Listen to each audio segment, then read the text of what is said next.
Alors, chers amis, bonsoir à tous. Donc, ce soir, on a invité Marina Kopsida, qui est diplômée, enfin, qui a fait des études chez, comment ça s'appelle, Embahek, qui a assumé beaucoup de responsabilités dans la banque aux États-Unis et en France, et qui s'est retrouvée dans le banc de l'orthodoxie. Et ce soir, je vais l'inviter de nous raconter au début comment elle a rencontré l'orthodoxie et ensuite comment l'idée de ce livre lui est-elle venue. Eh bien, en deux mots, effectivement, j'ai une vie professionnelle, c'est ma vie de Marthe, et ensuite ma vie spirituelle, c'est ma vie de Marie. Je suis née et baptisée orthodoxe puisque mon père était grec de Constantinople et ma mère française, donc une vocation à l'œcuménisme. Et j'ai par hasard eu l'occasion de faire une formation qui était basée sur le spirituel et le culturel, qui s'appelait Institut supérieur de théologie des arts à l'Institut catholique de Paris. Et c'est comme ça que j'ai démarré des études de théologie que j'ai poursuivies évidemment à l'Institut de théologie orthodoxe Saint-Serge. Pourquoi ? Parce que je devais faire un mémoire et que pour ce mémoire, j'ai retrouvé cette image prégnante de mon enfance, j'allais dire, un face-à-face avec le Christ Pantocrator dans la cathédrale de la rue Georges Bizet. Et ça a été donc mon premier livre que j'ai fait avec sous la direction de Père Boris Bobrinskoy, qui est mon père spirituel. Et l'enchaînement ensuite, ça a été que j'avais un tel plaisir à scruter les Écritures, que j'ai ensuite donc écrit Les Larmes de Pierre, sur la base de 235 versets, pour raconter la vie de Pierre, son reniement et son amour pour le Christ. Et de là, je suis partie sur une troisième icône, qui est donc celle de l'échelle de Climac, et qui m'a inspiré effectivement cette réflexion sur un chemin qui nous mène de la violence à la joie, c'est-à-dire le royaume. Et donc, comment progresser à travers, sur ce chemin de violence vers le royaume ? Eh bien, c'est l'anthropologie biblique qui m'a fait comprendre la théorie de la rivalité mimétique de René Girard. D'accord, donc la rivalité mimétique, c'est vraiment le sujet de votre livre qui s'appelle « Que votre joie soit parfaite ». La violence démasquée par l'anthropologie, qui effectivement, moi j'ai vu en le lisant, je l'ai perçue comme une contemplation de l'icône, comme vous dites, et dans les marches, ce sont les marches à faire pour passer de cette violence au royaume, au pardon. Moi j'appelle ça au pardon. Oui, alors effectivement, cette échelle m'a inspiré donc, non pas les 30 marches de Jean Climac, mais j'en ai mis 33, l'âge du Christ. Et ce qui m'a passionné, j'allais dire, dans cet ouvrage notamment, ça a été de construire ces 33 marches, 33 chapitres, avec 33 versets des Écritures, partant Genèse 1 pour arriver à l'Apocalypse 20. D'accord. 1 à 20, pardon. Voilà. Et si vous voulez, on va un petit peu... Oui, vous pouvez développer. Je sais que vous avez beaucoup parlé de la rivalité mimétique, de la violence visible et la violence invisible. Alors, il faudrait peut-être effectivement dire un petit peu qu'est-ce que c'est que la théorie de la rivalité mimétique. La rivalité mimétique est ce désir qui taraude l'homme en quelque sorte pour vouloir ce que possède l'autre. Parce qu'on se construit par l'imitation. On ne sait pas se construire ex nihilo, il n'y a que Dieu qui construit ex nihilo. L'homme a besoin de se construire par rapport, et ce rapport se construit par rapport à l'autre. Et c'est l'autre qui lui donne le désir de posséder, et posséder justement ce qu'a l'autre. Donc, il s'instaure un cycle de rivalité, de violence, et cette violence après se répand partout. Et ce que Girard a découvert, si vous voulez, au travers de ses recherches, qui étaient des recherches littéraires. C'est à travers la littérature et les grands auteurs comme Proust, comme Stendhal, comme Flaubert, comme Shakespeare, qu'il a vu comment ce jeu de rivalité se faisait entre les personnages et qu'il a défini la rivalité mimétique. Et donc, cette rivalité mimétique extrêmement grave, qui peut conduire au meurtre, on verra comment dans les Écritures, trouve, je dirais, une solution par la désignation d'un bouc émissaire, une victime expiatoire. Souvent, c'est d'ailleurs quelqu'un pris à l'extérieur, un étranger, et sur qui va se concentrer toute la violence. Et cette violence permet, à un moment donné, violence qui va conduire au meurtre de la victime, et à ramener progressivement la paix, et d'une façon évidemment provisoire. Et voilà comment se sont bâtis tous les grands mythes qui ont effectivement masqué cette violence par un récit, ce récit mythique. Et un des exemples que prend évidemment René Girard, c'est le récit d'Édipe. Voilà. D'accord. Alors, on parlait souvent de René Girard parce que... Mais oui, parce qu'il est vraiment, je dirais, celui qui, au XXe siècle, a vraiment posé ce qu'on a appelé la théorie de la rivalité mimétique et qui, pour moi, sur le plan anthropologique, est essentielle. Alors, cette rivalité mimétique avait été quand même, au travers des siècles, vue par des grands auteurs. D'abord, Aristote, qui dit que l'homme est, de tous les animaux, celui qui imite le plus.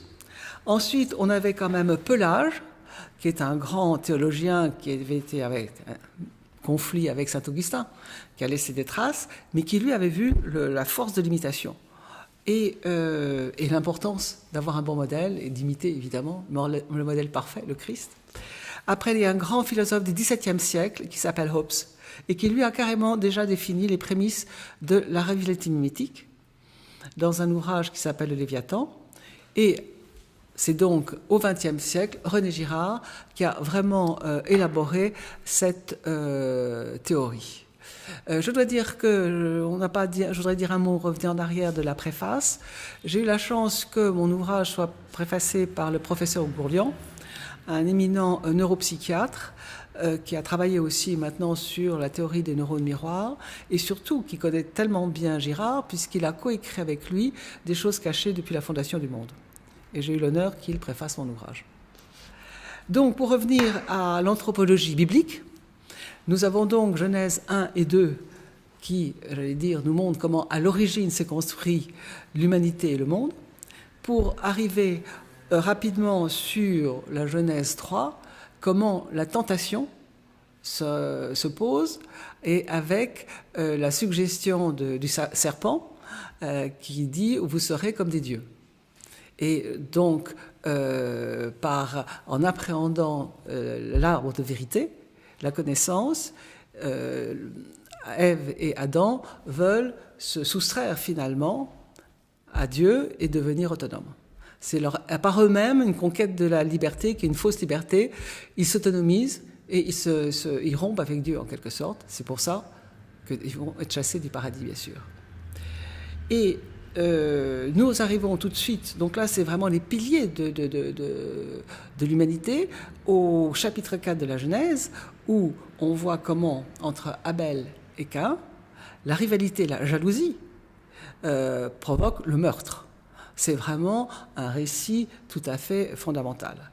On sait que effectivement Dieu préfère les offrandes d'Abel, ce que Caïn ne peut pas supporter, parce que lui, comme le fils aîné, se trouve, j'allais dire, supérieur, pourrait-on dire, et il n'accepte pas cette mise en cause de sa supériorité.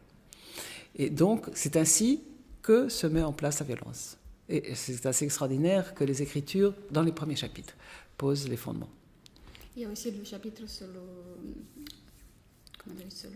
kidnapping de Joseph. Ah oui, alors vous avez tout à fait raison. Il y a plusieurs récits, effectivement, ensuite, dans la Bible et l'Ancien Testament. Il y a déjà Joseph, effectivement. C'est même un roman en soi. C'est 13 chapitres de la Genèse, les 13 de chapitres 37 à 50, qui clôt la Genèse. Et ce qui est très beau, c'est la conclusion. Donc effectivement, Joseph, parce que les petits derniers, son père le préférait. Ça, c'est un des drames. Quand un parent montre sa préférence d'un enfant, les autres provoquent forcément la jalousie des autres, ce qui est extrêmement grave. Et donc, pour mieux encore marquer sa préférence, il lui donne une très belle tunique. Et donc, la jalousie naturelle des frères fait qu'ils décident de l'éliminer, de le tuer. Providentiellement, finalement, ils le vendent à des marchands. Il part en Égypte Et là, par ses talents, il va devenir un des personnages éminents, et même le bras droit du pharaon. Et de fil en aiguille, on arrive donc à... Je ne vais pas peut-être raconter toute l'histoire ce serait peut-être un peu long, l'histoire de Joseph et de ses frères. Il arrive finalement, lui, personnage éminent, à se faire reconnaître par ses frères parce qu'il y a une famine en Israël et que lui a su, en Égypte, remplir les greniers de blé. Donc les Israélites viennent se fournir en blé, et parmi ceux-là, ses frères, et se fait reconnaître de ses frères. Et la conclusion de cette histoire de Joseph et ses frères et de la jalousie, Dieu avec du mal fait du bien. C'est assez... Voilà. Oui. C'est un détail que j'ai trouvé dans votre livre que je ne connaissais pas, c'est que l'histoire de Joseph pose aussi la question de la famille décomposée, on va dire. Exactement. Le petit Joseph, c'était le fils préféré parce que... Oui, effectivement. Rachel, c'était le plus préféré. Voilà, c'était sa préférée. Voilà, le fils parce qu'il est de sa femme préférée, effectivement. Et vous nous avez parlé, il y a 10 minutes, on va dire, on a discuté un peu, et vous avez, comment dirais-je, résumé très bien le livre en disant que vous partez sur la Genèse au début, et ensuite vous finissez sur la passion de Christ pour bien arriver sûr. au but Oui, au royaume. Au royaume. C'est un peu vite la Genèse au royaume, mais voilà, c'est la flèche, c'est le temps fléché. Et c'est la révélation. Alors, ce que les Écritures nous révèlent, c'est que tout de suite, face à cette problématique de la violence, Dieu, qui ne veut que, le bonheur de l'humanité, et que l'humanité arrive en plénitude, en communion avec lui, mais le peuple juif, j'aime bien, un nuque raide, veut donc décider tout seul ce qui est bien et mal, et c'est là où les 10 commandements sont essentiels. Ce récit, j'allais dire, fondateur quand même dans la Torah, se retrouve dans 2 des principaux livres, l'Exode et le Deutéronome. Alors, les 10 commandements, il y a 5 commandements, et notamment ceux effectivement, un seul Dieu, qu'effectivement, on ne doit adorer qu'un seul Dieu, et après, effectivement, et nul autre, et le commandement, effectivement, de respecter le Shabbat. C'est effectivement un des grands principes du judaïsme, le respect du Shabbat. On ne va pas s'étendre là-dessus. Et ensuite, c'est là où on vient sur la rivalité mimétique, comment faire basculer la rivalité mimétique et la tentation de la rivalité mimétique. Ce sont 5 interdits. Et ces 5 interdits se construisent à partir de l'idée, c'est le dernier verset, c'est que si vous convoitez le bien de votre voisin, sa maison, son âne, sa servante, et en pire, sa femme, à ce moment-là, vous serez amené à faire des faux témoignages, à voler, et au pire, à commettre des meurtres. Et ça, c'est vraiment une révélation, si vous voulez, de ce que c'est que la rivalité mimétique et comment résister à la tentation de s'approprier le bien de l'autre. C'est pour ça d'ailleurs que quand même, dans le Notre Père, ne nous laisse pas aller à la tentation. C'est essentiel là aussi. Le mot-clé finalement, pour moi, il faudrait plutôt que les théologiens prononcent, mais au fond, moi j'ai tendance à la lecture de tout ça à assimiler le mal à la tentation. Et la tentation à la violence. Et alors, effectivement, qui entraîne, bien sûr, après la violence. Moi, par exemple, quand on revient à l'Ancien Testament, il y a la jalousie de Saül pour son ancien petit échanson qui devient effectivement un grand personnage, David. Il est tellement mort de jalousie, lui, le roi, par rapport à son rival, qu'il dit qu'il veut le clouer sur le mur avec sa lance. C'est quand même extrêmement violent et à la fois assez... ouais. Voilà. Voilà, exactement, assez illustré. Et après, vous avez des gens qui veulent tuer avec des mots. La violence a toutes sortes de formes multiples. Vous avez parlé, je ne sais pas si vous voulez développer, vous avez bien décrit la violence visible versus la violence invisible. En parlant d'un Ah oui, alors là, le libéralisme, le socialisme, oui, le alors si on va dans la violence invisible, là, ça va très loin. La volonté de puissance. Oui, moi je préférais, si vous voulez, qu'on soit... peut-être si on a le temps. Oui, hein, parce que là, je suis vraiment dans l'explication de la révélation, je dirais, anthropologique et biblique de la réalité mimétique. Voilà. Alors, premier temps fort dans les Écritures, l'Ancienne Alliance, c'est le Décalogue. Deuxième temps, j'allais dire, essentiel, alors là, je vais trop vite, c'est évidemment pour la révélation, j'allais dire, de le bouc émissaire parfait, qui est le Christ et qui va être mis à mort, et, j'allais dire, l'aboutissement le plus tragique et le plus sublime de l'exécution du bouc émissaire. Alors, dans les Écritures, le bouc émissaire est très bien décrit symboliquement par l'agneau. Et c'est là où, effectivement, le prologue de Jean est essentiel. Voici l'agneau de Dieu. Et ce mot agneau est repris aussi par Jean encore.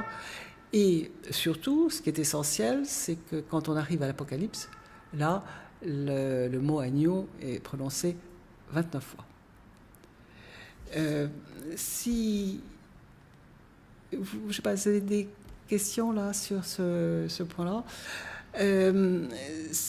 Quand on parle évidemment du Christ, on voit, je vais dire, la puissance du Christ et en même temps le paradoxe. Sa puissance, il est le Verbe, il est le Fils de Dieu, il est celui qui est descendu du ciel, et en même temps, le paradoxe, c'est qu'il est la kénose totale, il s'est dépouillé, Philippiens, et même, il s'est fait esclave. On le voit même, moi j'aime beaucoup cette occurrence, quand il va laver les pieds de ses disciples. Il montre comment il va jusqu'à serviteur, en se donnant, là encore, comme modèle parfait, lui le modèle parfait, comment il faut, par rapport à son prochain, ne pas hésiter à aller servir son prochain. C'est comme ça que, je vais dire, la paix et l'harmonie peuvent revenir dans le monde.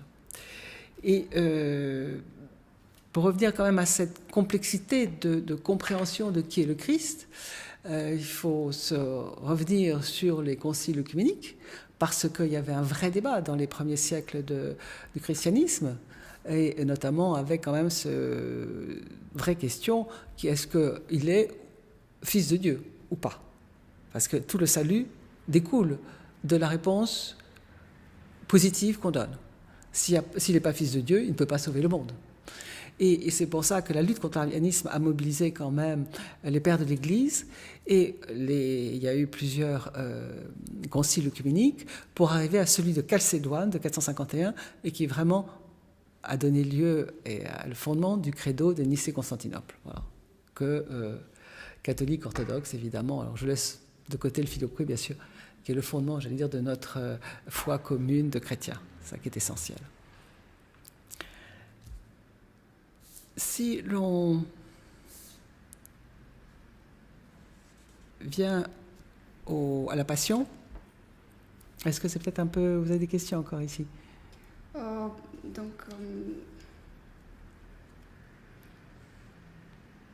Vous parlez à un certain moment de la maîtrise et le refus de notre propre violence, qui peut nous permettre d'accéder à la plénitude, à la paix et à la joie. Et je ne sais pas si vous arrivez à développer un peu comment on pourra arriver à maîtriser. Oui, bah écoutez, là je vais... Par l'imitation, parce que vous avez très bien parlé de l'imitation, oui, de ce principe d'imitation, et de comment arriver à imiter le Christ finalement. Parce que eh bien, là je donnais un exemple.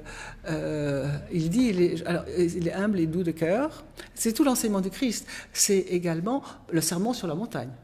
Là, évidemment, dans mon exposé, j'ai consacré plusieurs chapitres. Je ne peux pas prendre les 33 marches. Le problème, c'est qu'il y a un déroulement, si vous voulez, biblique sur 33 pour monter. Alors, je vais revenir effectivement à votre question. effectivement, je crois que la première chose, c'est d'avoir l'honnêteté de reconnaître sa propre violence. Au fond, qu'est-ce qui fait que nous réagissons, nous surréagissons? Qu'est-ce que nous pouvons envier? Qu'est-ce qui peut nous heurter, et peut-être de façon peut-être un peu inconsciente, sur des vécus ou des drames ou des douleurs de l'enfance qui ont été oubliées. Donc tout ça, il faut savoir un petit peu, à la fois un petit peu savoir qui on est, connais-toi toi-même, et à la fois ensuite se donner les remèdes. Alors moi, évidemment, l'enseignement du Christ, il y a quelque chose de simple qu'on oublie trop, c'est la règle d'or dans ces deux formules. Il faut faire aux autres ce qu'on voudrait bien qu'ils fassent à nous-mêmes, et on l'interdit, qu'on ne fasse pas aux autres ce qu'on ne veut pas. Bon, je trouve que ça devrait être dans les mairies, ça serait beaucoup plus utile. Ça serait beaucoup plus utile. Et apprendre ça aux enfants déjà. Bien sûr, l'apprendre aux enfants. Donc ça, c'est, si vous voulez, des b.a.-ba, mais qui sont quand même très utiles. Alors, dans les moyens aussi d'appréhender, si vous voulez, de manière pratique, ce problème de la violence, il y a évidemment, moi ce que j'aime beaucoup, c'est l'épître de Jacques. Parce que l'épître de Jacques nous donne très précisément, si vous voulez, le mécanisme. Et dans les épîtres, c'est celle qui est la plus précise sur ce mécanisme. Et moi, je regrette beaucoup que dans nos églises, elle ne soit pas beaucoup plus commentée, présentée, étudiée. Qu'est-ce qui vous a plu, effectivement? Quel est l'enseignement qui vous a le plus marqué dans l'épître de Jacques? Il nous dit véritablement quelle est ce que c'est que la réalité mythique et comment on va y échapper. Si vous voulez, on pourrait peut-être en lire des extraits. Moi, j'en donne là dans mon livre. Je crois vraiment qu'il faut venir à l'épître de Jacques. Et vous parlez, dans le titre de votre livre, on a le mot joie. Et votre joie sera parfaite. Pourquoi joie et comment arriver à... Alors là, si vous voulez, là, on va un peu vite. Sur la passion, il faut arriver à la résurrection. Donc on va revenir à la passion. Et c'est donc, le deuxième pilier de votre livre, la passion. Oui, parce que premier point, évidemment, le décalogue, ce qu'est la réalité mythique et la violence, et comment effectivement y échapper, en prenant conscience de ce qu'ils sont, et ensuite, sachant qu'évidemment, si tous les hommes avaient obéi au commandement, on aurait été dans un monde parfait, mais c'est pas réaliste. Donc il fallait l'incarnation et la passion pour que les hommes, voyant le sacrifice de l'agneau, le bouc émissaire parfait, prennent conscience de ce que cette violence aboutit à un paroxysme, et que là, le Christ, Fils de Dieu, est venu leur enseigner ce que c'est que l'amour parfait. Et donc, il vient donner sa vie pour, j'aime bien cette expression, pour détruire la haine. C'est ça, finalement, la passion. C'est dans ce monde de violence, dans ce monde de mort, dans ce monde de rivalité, il y a la perfection, le Christ, et il y a, j'allais dire, plus que finalement la raison de l'humanité, Dieu est amour. Donc on va vers notre image, nous renvoie vers l'image céleste du Père parfait, l'amour. Et le Christ est ce messager finalement, parfait, qui rétablit les choses à leur dimension, j'allais dire, originelle. Alors, ce qui est intéressant aussi, c'est avec la passion, c'est qu'on a un retour sur la rivalité, et c'est quand Caïphe dit qu'il est bon qu'un seul homme meure pour... Que les autres sont sauvés. Voilà. Et donc, on revient dans le sacrifice d'un innocent. pour que toute cette foule hystérique, violente, alors il y avait des bonnes raisons effectivement à l'époque en Israël, parce que vous avez plusieurs sectes, les Sadducéens, les pharisiens, les zélotes, vous avez effectivement l'ennemi qui est en place, les Romains, donc tout ça fait effectivement un monde violent et effervescent. Et bien la désignation d'une victime et d'un bouc émissaire va momentanément calmer cette violence. Et c'est René Girard qui parlait très bien, et je pense qu'en parlant de la rivalité entre Caïn et Abel, il disait bien que le sacrifice, c'est toujours ce qui sauve. Bien sûr, momentanément, bien sûr. Chaque fois, il y a effectivement un apaisement quand il y a la mort de quelqu'un. C'est le mécanisme même de la rivalité mythique avec, j'allais dire, cette solution provisoire, tragique, qui est la mort d'un innocent. Et ce n'est que la mort du bouc émissaire parfait qui révèle au monde que ce qui était une logique religieuse admise, le sacrifice d'une victime pour ramener le calme, parce qu'après, cette victime était en quelque sorte devenue une idole à laquelle on sacrifiait, puisque c'était, j'allais dire, un messager de paix, c'était finalement, tout ce montage était finalement une tromperie. Et la mort du Christ, l'innocent parfait,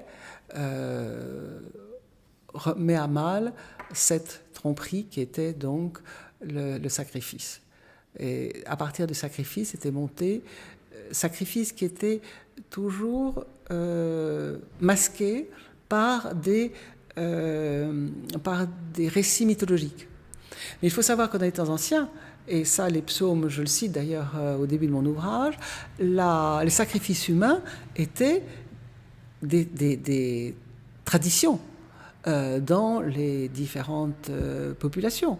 On a par exemple, même dans la Grèce antique, on a par exemple évidemment Iphigénie, qui est emblématique, mais il y avait aussi le mythe du Minotaure, parce qu'on savait que c'était des jeunes gens là, qui avaient été sacrifiés. Donc, il y a, sans parler des Mayas, bien sûr. Donc, ce rituel de sacrifice humain est, j'allais dire, presque le propre d'une humanité naissante et qui n'a pas encore pris conscience, au moins du monde, de sa violence. Et donc, on ne va pas dire que c'est le mythe de Christ, mais cette présence de Christ qui fait que Dieu se colle au modèle, on va dire, humain. Et il essaie Alors, une image parfaite, cette image parfaite du Christ est celle à laquelle on est appelé.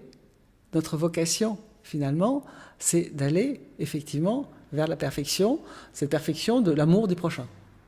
Alors, c'est très beau de dire l'amour du prochain quand on parle de la rivalité et de la violence. Et c'est pour ça qu'une fois, je reviens encore à Jacques, parce qu'il donne le mode d'emploi, en quelque sorte. C'est en quelque sorte le mode d'emploi. Et ça sera, si vous voulez, le très beau citation là, de Paul, « Ce n'est plus moi qui vis, c'est le Christ qui vit en moi ». Donc, ce parcours, je veux dire, trouve son parfait achèvement dans cette imitation totale du Christ, qui est effectivement, à ce moment-là, une humanité en plénitude et en communion. On voit d'ailleurs comment, au moment de la Pentecôte, tous les disciples se retrouvent, j'allais dire, avec effectivement l'aide de l'Esprit Saint. Je crois qu'on pourrait rajouter effectivement quand même la présence de l'Esprit Saint à côté du Christ, qui ensuite va effectivement manifester le Christ. Je vais vous plonger dans une autre... Oui. On va dire, vous avez travaillé dans les banques. Le monde bancaire, c'est un monde de la violence aussi. Oh, le monde des affaires. Le monde des affaires, en l'occurrence. C'est un monde de la violence, on va dire. Et comment arrive-t-on aujourd'hui à calmer cet esprit de violence? Parce que les gens on va dire que le monde d'affaires n'a pas toujours conscience de la présence de Christ et l'envie de suivre, on va dire. Je crois que là, on est au contraire dans quelque chose d'assez grave, qui est la mondialisation. Et je le cite là dans ma préface, effectivement, la mondialisation a en quelque sorte libéré les forces, fait sauter toutes les règles, et il y a une espèce de course folle à l'enrichissement. Et à l'époque où j'ai travaillé, j'avais la chance d'entendre que l'homme était la ressource privilégiée, essentielle. Maintenant, l'homme, c'est comme la matière première, hein, et pas plus. Et donc, cette course à l'enrichissement se fait au détriment de l'homme. Et c'est très grave. Et ce qui était intéressant, c'est que René Girard a été plus loin que d'être simplement le grand théoricien de la réalité mimétique. Il a une vision prophétique quand même du monde dans lequel on vivait, et il a été extrêmement critique sur ce sujet. Il y a un autre que j'ai évoqué, qui est toujours cette violence invisible, qui sont les très grands risques que fait courir le transhumanisme. Mais là, ça serait...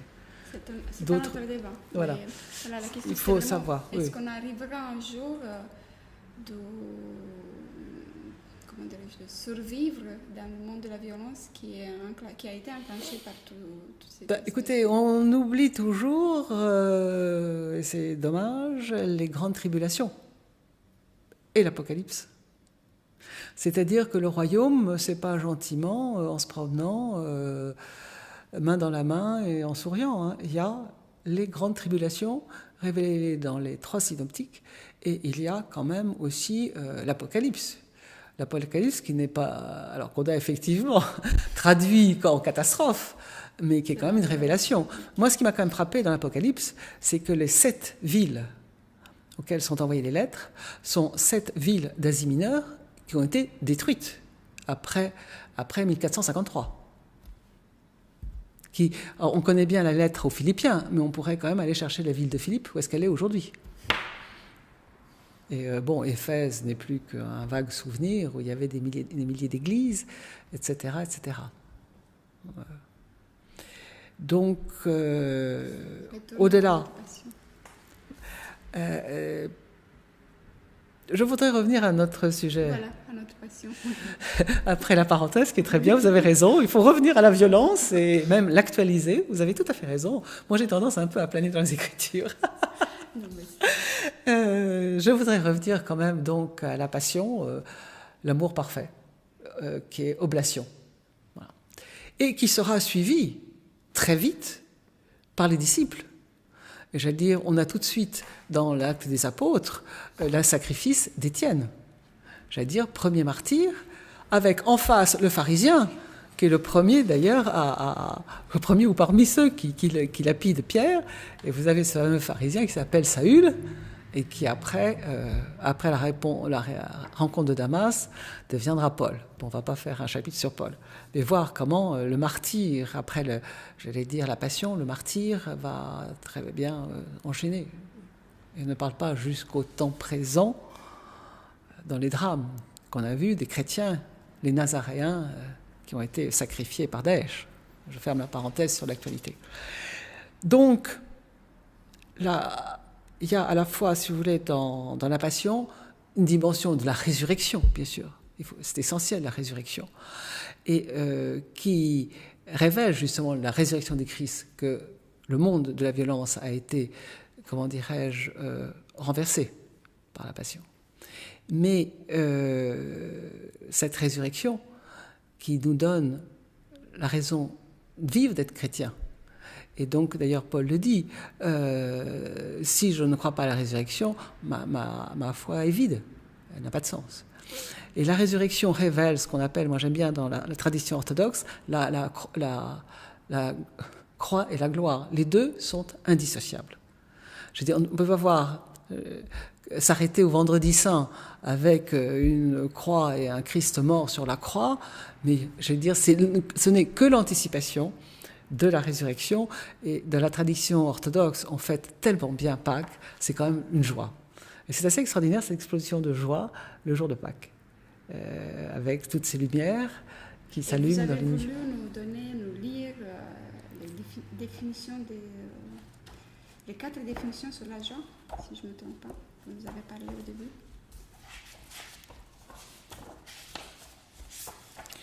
Ah oui, alors attendez.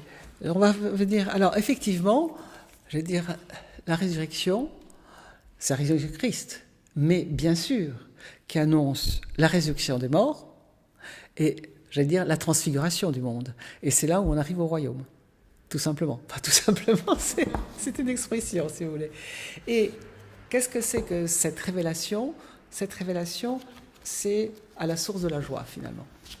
C'est là, finalement, la joie. Et j'aimerais, pour clore, vous donner 3 définitions de la joie que je cite avec trois auteurs très différents. La joie parfaite ne se vit que dans l'aujourd'hui de Dieu. La joie parfaite est donnée par le Christ, malgré l'épreuve. Elle éclate bien souvent sur le drame le plus profond. C'est Frère Roger qui est à la tête de Thésée.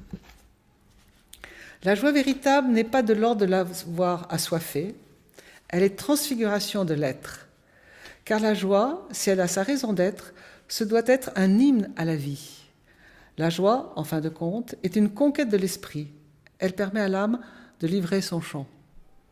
L'instant de joie capable de nous soulever et de nous transformer signifie l'irruption de l'infini dans notre finitude. C'est une citation de François Cheng, un ouvrage intitulé La joie, que je ne peux que recommander, bien sûr. Et le dernier, la joie est prière, la joie est force, la joie est amour. Belle définition. Elle est comme un filet d'amour qui prend les âmes. Dieu aime ceux qui donnent avec joie. Ceux qui donnent avec joie donnent le plus. Il n'y a pas de meilleure façon de manifester notre gratitude à Dieu et aux hommes que d'accepter tout avec joie. Un cœur brûlant d'amour est nécessairement un cœur joyeux. Ne laissez jamais la tristesse vous envahir au point de vous faire oublier la joie du Christ ressuscité. Sœur Teresa, Sainte Teresa.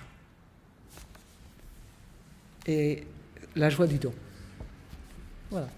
Donc, pour résumer, je pense que votre livre, c'est un vrai chemin vers la joie. J'en suis heureuse. Et je pense que ça a été une vraie recherche qui était personnelle au début. Qui m'a donné moi-même. Oui, voilà. Et ce que j'ai aimé quand vous nous avez raconté au début, j'ai beaucoup aimé que vous nous avez dit qu'à chaque fois quand vous écrivez un livre, c'est une icône qui est à la base de ce livre. Exactement. Oui. Une démarche, pour moi, c'est... très personnelle, voilà, parce que je ne parle pas d'une idée. Voilà. Je ne parle pas d'une idée, c'est l'icône qui m'interpelle et que j'ai besoin de décrire, d'expliquer par les Écritures. Alors, revenons à Nicée 2, le canon de Nicée 2, l'image renvoie aux Écritures, comme l'Écriture renvoie à l'image. Alors là, mes livres, c'est la définition parfaite de mes livres. Et donc pour vous, la théologie, parce que toujours au début, vous nous avez dit très joliment que prier, c'est être théologien. Bien sûr. Mais que ça ne vous a pas suffi. Oui, oui, parce que la Providence a voulu que je ne me contente pas de ça et que j'aille un peu travailler. Et c'est le fruit, ces 3 livres sont le fruit de mes recherches. Est-ce que vous comptez écrire un autre? Il y a un 4e et dernier en perspective. Voilà. Toujours à partir d'une icône. Toujours à partir d'icône. Voilà. Très bien, madame.